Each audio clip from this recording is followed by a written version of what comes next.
Hello दोस्तों, स्वागत है आप लोगों का क्लासरूम सेंटर में। दोस्तों, पिछले क्लास में हम लोगों ने रिलेशन एंड फंक्शन के बारे में देखा था। इस लेक्चर में हम लोग प्रिंसिपल ऑफ मैथमेटिकल इंडक्शन के बारे में जानेंगे। तो चलिए शुरू करते हैं। सबसे पहले तो इसका इंट्रोडक्शन देख लेते हैं। Mathematical thinking is a deductive reasoning. Deductive reasoning means होता है कि कुछ स्टेटमेंट दिए रहते हैं और उस स्टेटमेंट से हमें कंक्लूजन निकालना होता है कि इसका कंक्लूजन क्या हो। ठीक है, तो सबसे पहले डिडक्टिव रीजनिंग में दो चीज़ें आती हैं। पहला तो आता है डिडक्शन, दूसरा आता है इंडक्शन।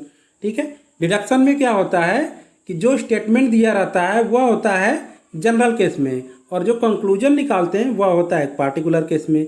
यानी कि हम डिडक्शन को बोल सकते हैं कि यह general case to particular case होता है। ओके, एग्जाम्पल के लिए हम लोग देखते हैं। पहला स्टेटमेंट दे रखा है हमारा 5 इज नॉट डिविजिबल बाई 2, और दूसरा स्टेटमेंट दे रखा है the number which does not divisible by 2 is an odd number.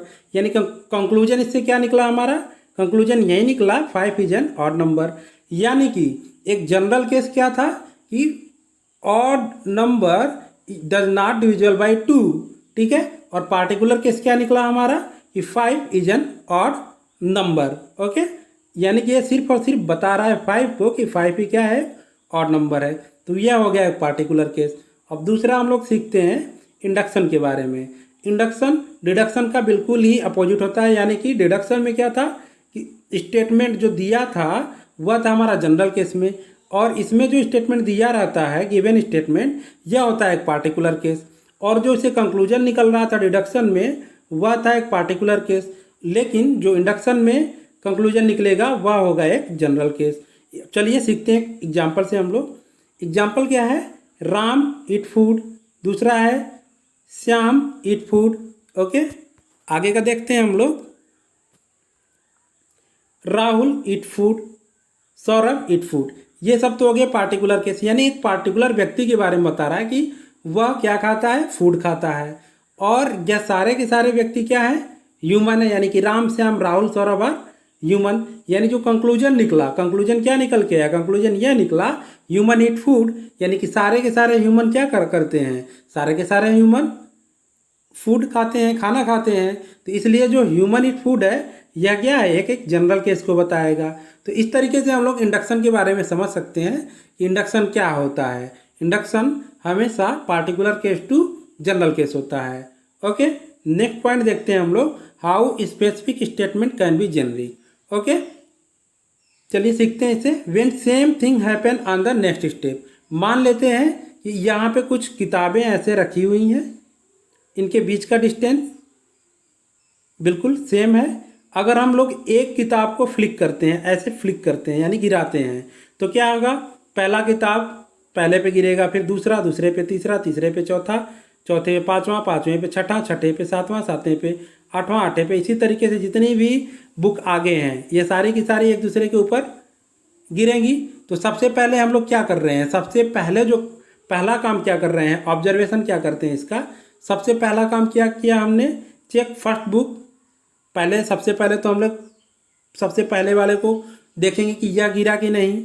फिर हम लोग चेक करेंगे कि इसके आगे वाला यानी कि nth बुक को चेक करेंगे कि nth बुक क्या है, गिरा हुआ है कि नहीं गिरा हुआ है।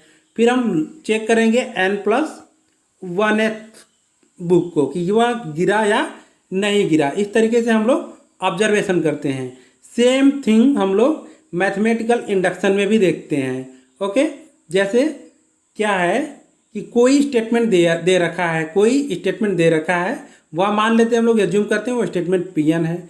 तो उसको सबसे पहले हम लोग चेक करेंगे कि P1 ट्रू है या नहीं ट्रू है। यानी कि जो स्टेटमेंट दे रखा है P1 वह n=1 पे ट्रू है कि नहीं है।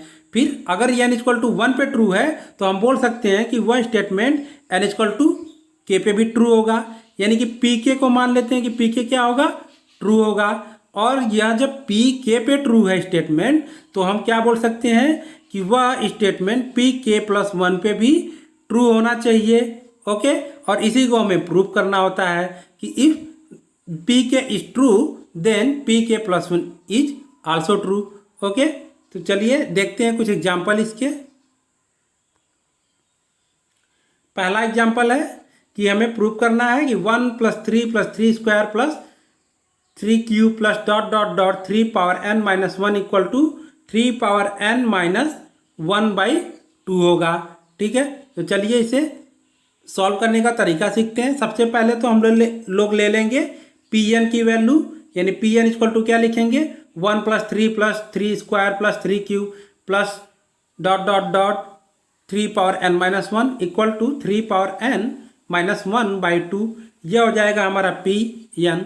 फिर उसके बाद हम लोग दूसरा काम करेंगे कि p = 1 पे चेक करेंगे कि यह स्टेटमेंट ट्रू है या फॉल्स है।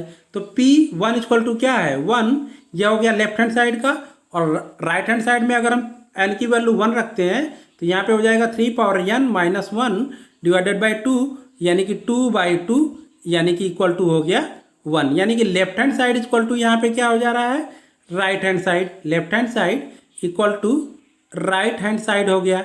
यानी P = 1 के लिए यह क्या है, ट्रू है। अब हम लोग एज्यूम करते हैं कि यह जो स्टेटमेंट है, अगर n = 1 के लिए ट्रू है, P और n = 1 के लिए ट्रू है, तो n = k के लिए भी क्या होगा, यह ट्रू होगा।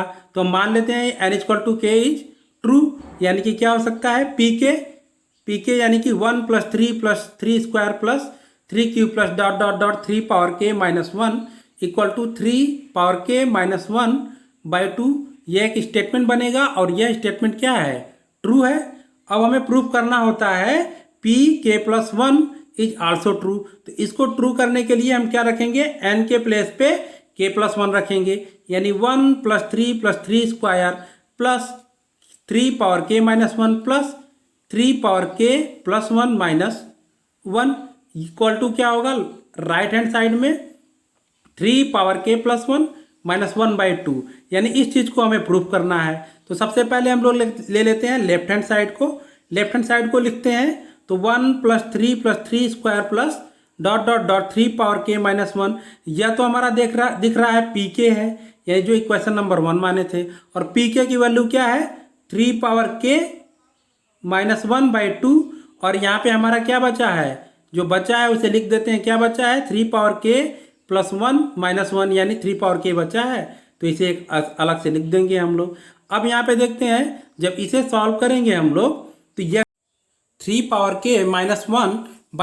प्लस 3 को अगर सॉल्व करते हैं तो यह आएगा 3 × 3 और इसे जब सॉल्व करेंगे तो यह हो जाएगा 3 और यही हमारा क्या है, RHS है, और इसी को हमें प्रूव करना था। यह जब प्रूव हो गया तो हम इसे बोल सकते हैं thus pk+1 is true whenever pk is true. तो यह इस तरीके से इसे सॉल्व करते हैं। नेक्स्ट एग्जांपल देखते हैं हम लोग।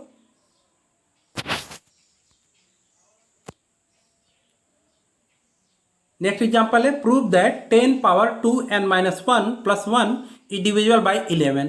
तो सबसे पहले हम लोग मानेंगे Pn, या Pn = हो गया 10^2n-1 + 1 इज डिविजिबल बाय 11।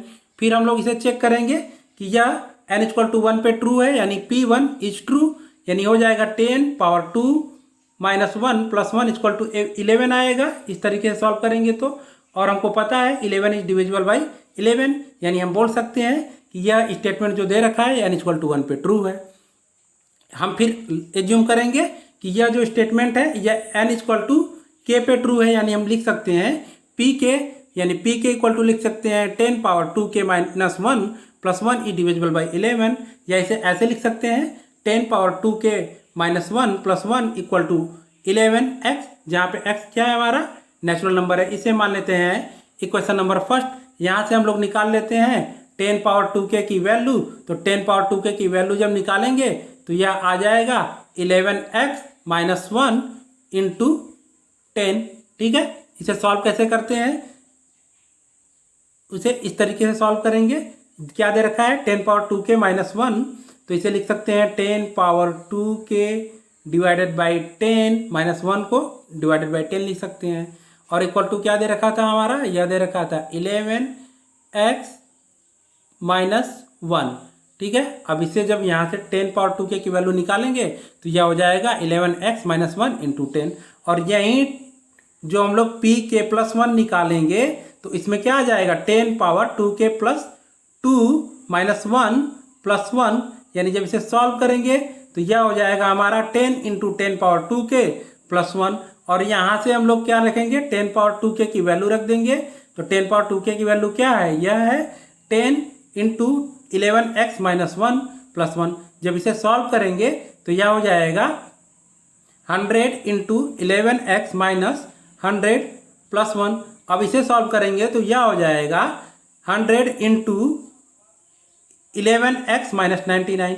और यहाँ से जब 11 को बाहर ले लिया यानी कॉमन ले लिया तो यह चीज़ हमारा बच जाएगा 11 इंटू 100x माइनस 9। यानी कि हम ये क्या बोल सकते हैं, यह जो वैल्यू है वह 11 से डिविजिबल है। तो हम इसे बोल सकते हैं कि पी के plus 1 is true when ever P के इज ट्रू।